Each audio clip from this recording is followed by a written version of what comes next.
Return on equity measures the relationship between net income and common stockholders' investment in the company, meaning how much income is earned for every dollar invested. Sometimes this ratio is called ROI, or return on investment. Return on equity is a measure of profitability.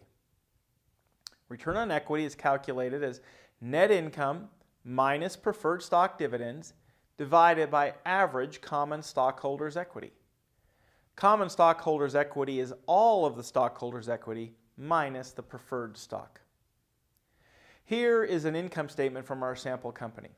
We'll use the highlighted net income to determine the return on equity. And here's a balance sheet from our sample company.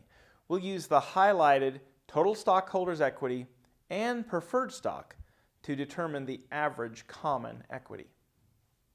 For 2016, net income minus preferred stock dividends, which I've assumed to be $100 for this example, divided by average common equity gives us a return on equity of 67 cents for every dollar invested. And that result is quite high.